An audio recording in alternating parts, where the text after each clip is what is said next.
रावण महान शिव भक्त था, ज्ञान का सागर था, किंतु वो राक्षस सुमाली की राक्षसी वृत्तियों से जन्मा था। राक्षस सुमाली के अन्य पुत्र भी हैं श्री राम, जिनमें न रावण सा तप है और ना ही ज्ञान है, तो केवल कुटिलता। क्षमा करें महर्षि, अयोध्या के उत्तर की ओर भरत भैया है, पूर्व की ओर लक्ष्मण भैया और पश्चिम की ओर मैं, और दक्षिण की ओर हनुमान जी हैं। हम 4 बलशाली अयोध्या के द्वारपाल हैं।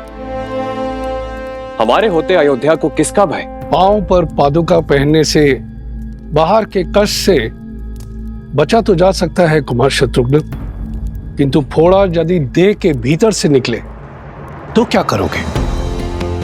जब अग्नि घर के भीतर ही लगी हो तो द्वार बंद करने से कोई लाभ नहीं होगा।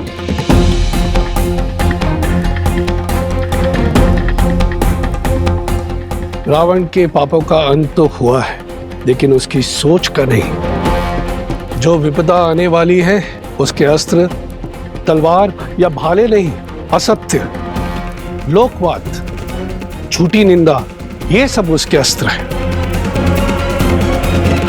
शब्द उसका ब्रह्मास्त्र है।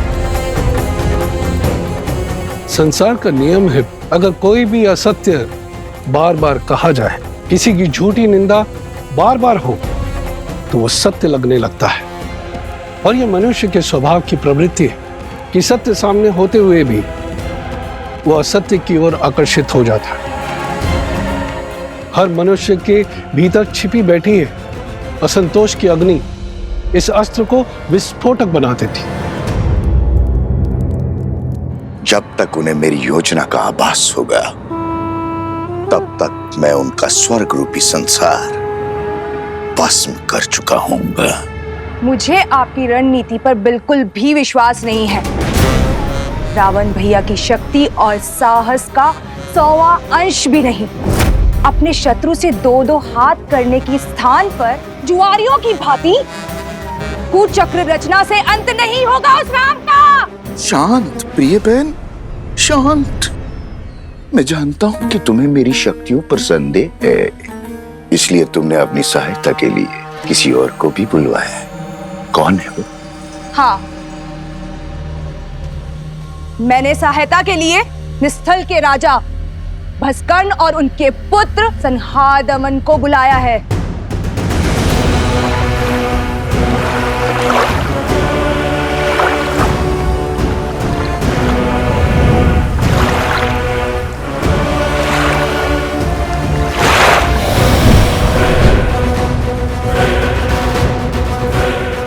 ये महाअसुर भस्कर्ण के सैनिक हैं। आप मेरे साथ? तुम्हारे महाराज को वरदान है कि जब तक वो जल में, वायु में या पृथ्वी पर खड़े होंगे, उनका वध करना असंभव है। हाँ।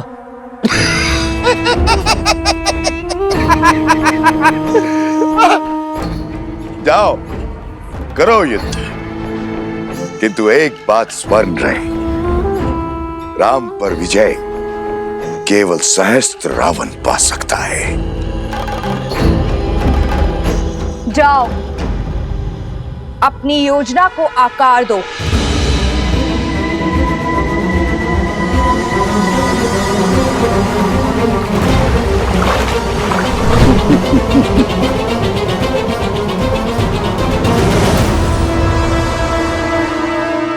शूर्पणखा, सच है क्या और भ्रम क्या है, यह प्रश्न सदा से अमर खड़ा है।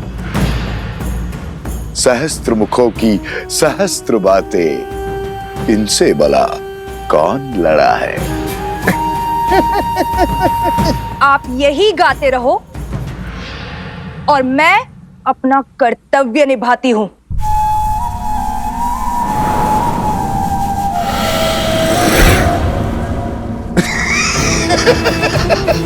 राम राज्य पर अनिष्ट की छाया तक नहीं आएगी महर्षि। ऐसी परिस्थिति आएगी ही नहीं कि कभी असंतोष अपने पैर पसारे। असंतोष ईर्ष्या से जन्म लेता है राजकुमार, परिस्थिति से नहीं।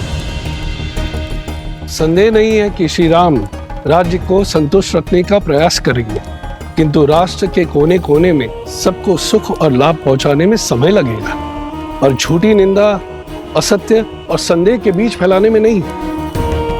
संदेह मन के किसी कोने में छिपकर घास के तिनकों की भांति तनिक सी निंदा से पोषित होकर बढ़ता रहता है, और हमारी अनुमति के बिना हमारी मति भ्रष्ट करता रहता है, और यही सहस्त्र रावण की शक्ति है।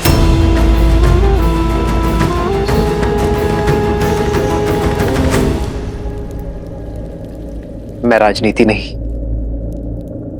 भविष्य जानना चाहता हूं महर्षि। क्या छुपा है भविष्य के गर्भ में? अव्यवस्था, अराजकता, विजय भी होगी, किंतु भयंकर पीड़ा और संघर्ष के बाद। मानव जीवन तो है ही दुखों और संघर्षों का सागर। इससे भय क्या? मैं तो अयोध्या के विषय में पूछ रहा हूं महर्षि। मैं भी अयोध्या के विषय में ही बता रहा हूं राजन।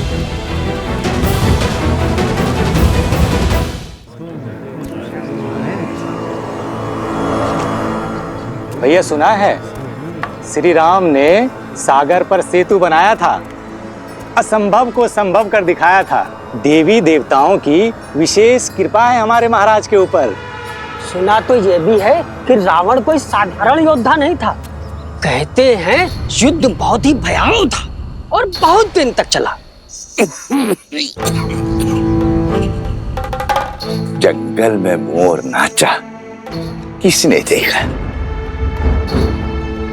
न मोर न युद्ध। अच्छा, तुम कहना चाहते हो श्री राम ने रावण को नहीं मारा? न सेतु बांधा न युद्ध हुआ। अरे नहीं नहीं भैया, मैंने ऐसा कब कहा? अरे हुआ होगा युद्ध, पर ऐसा नहीं जैसा सब बता रहे हैं।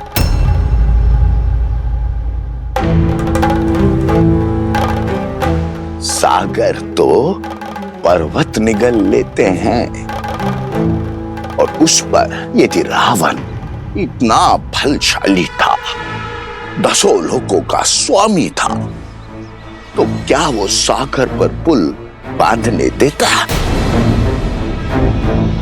कदापि नहीं। तो क्या हमारे राघव असत्य कह रहे हैं? राम राम राम, ऐसा मैंने कब कहा भैया? अरे श्री राम गए होंगे लंका और रावण को ललकारा होगा, और रावण भी आ गया होगा रणभूमि में, और श्री राम ने एक बाण से उसका वध कर दिया होगा। बस।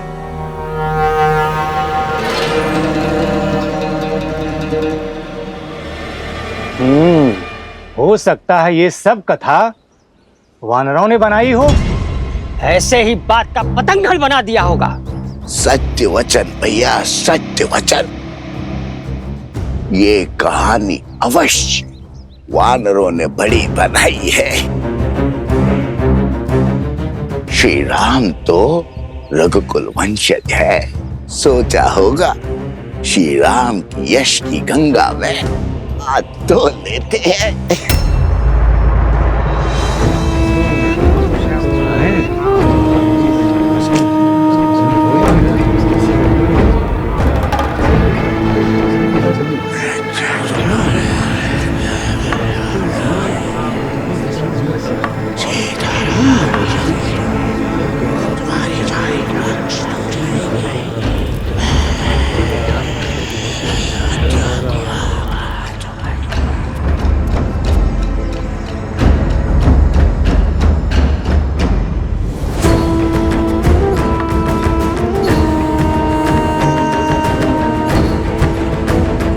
उपहास निंदा में बदलेगा और निंदा संदेह में। इस प्रकार सबके मन में संदेह रूपी सहस्त्र रावण बस जाएगा, और संदेह से फैलेगा असंतोष।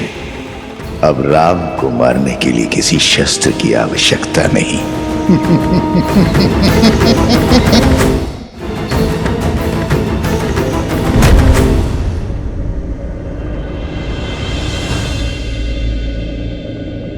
अरे क्या हुआ? तुम सब इतने विचलित क्यों हो? राज्य में विचित्र सी बातें फैल रही हैं कि हम युद्ध की अनुचित कथाएं बता रहे हैं, असत्य कह रहे हैं। आप ही बताइए, हम प्रभु श्री राम के शौर्य का झूठा वृत्तांत क्यों सुनाएंगे? क्या आपकी वीरता कोई गाथा है? अर्थात पाप ने अपने पग पसारना आरंभ कर दिया है। कौन है जो इस असत्य का डंका बजा रहा है? मुझे उसे खोजना ही होगा।